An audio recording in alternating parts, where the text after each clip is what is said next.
Everyone, this is Sabin Guzman. This is my informative speech.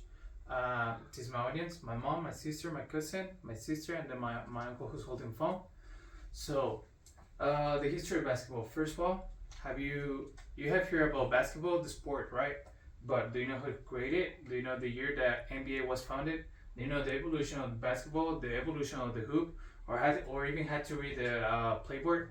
So today, the audience is gonna learn this informative speech about the history of basketball and all the topics that I just talked about.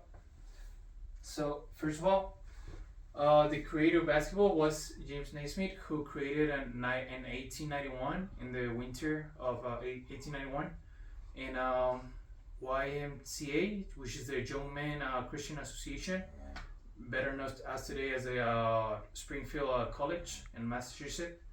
And the reason why he created this, it was because the weather in Springfield in Massachusetts is so cold, so he had to create a sport that could be played during the winter, but also that could be played indoors, so the athletes won't be like having like problems with the weather, or like raining or snowing, because snow a lot over there. So he created one of the first sports that could be played indoor, and with that need, he created the basketball. He was a physical education and instructor, and met with great enthusiasm. Within a decade, basketball became a college sport. So now we'll talk about the evolution of the basketballs. Um,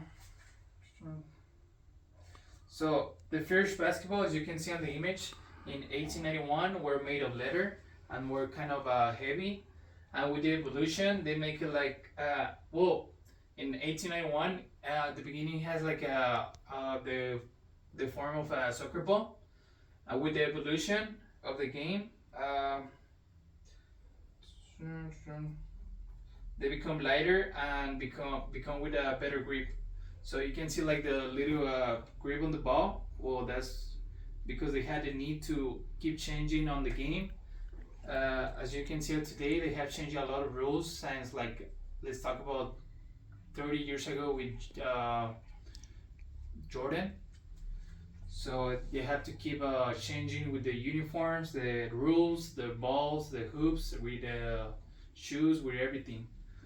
So on the next slide, we'll talk about the hoop, which is the great evolution and a great history, a great origin. So James Naismith had the idea to create the basketball when he threw a ball in a pitch basket. As you can see, this was a pitch basket that was used for farmers.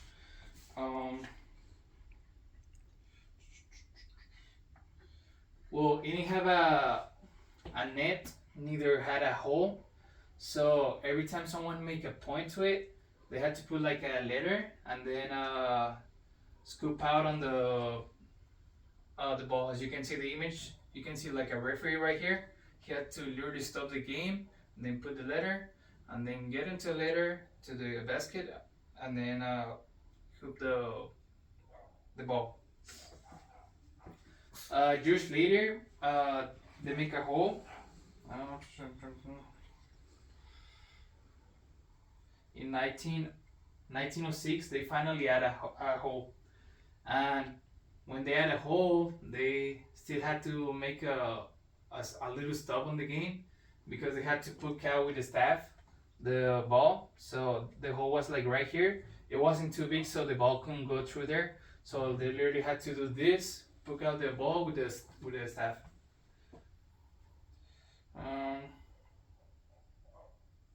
In 1904, a wooden board was added on the behind the hoop. This was with the reason because here, like, there were fans of the game interfering with the ball or interfering with the game. So like the players would like try to like make points, but the fans that were like standing right here, they won't let them. So that's why the reason they add the board. And well, later on, that helps a lot with the players to make points easier. Um, in 1901 they add the first net, which was like a metal ring. It kind of looked like this. Well, yeah, it kind of looked like this. Oh, hold on. Kind of looked like this, like when you go fishing, but still didn't have a hole. So 5 years later, I say it again, they had a hole in it, and then it wasn't until 1912 when they finally add the Nile net, which is so iconic and becomes so popular, and they still use it at the day of today.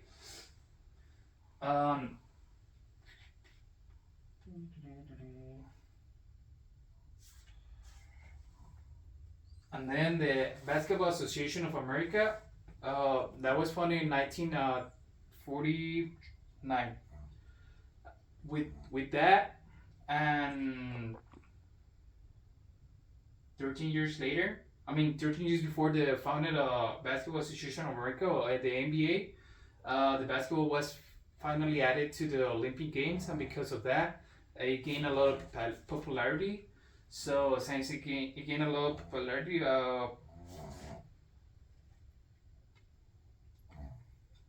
it grew international, and it's so popular in United States, Spain, and Italy. And then there's the playboard. So I'm gonna teach you how to read it. So when you see a line right here, and then you see a straight line like that, which is number 5, that's a stop right here. So number 5 player number 5 goes right here, stop, and then goes right here and stop.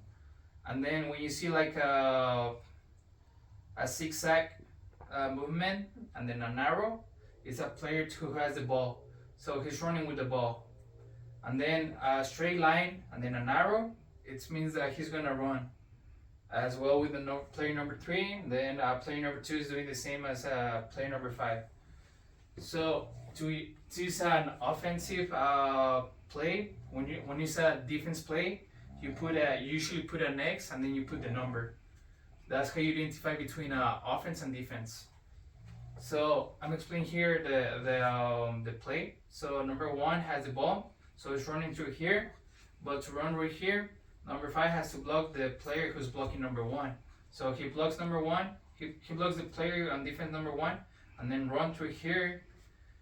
And then number 4 is running over here, and then number 4 to run over here. Number 2 is blocking the player who's blocking number 4, and then goes through here. And then player number 3 is just running over here. All right.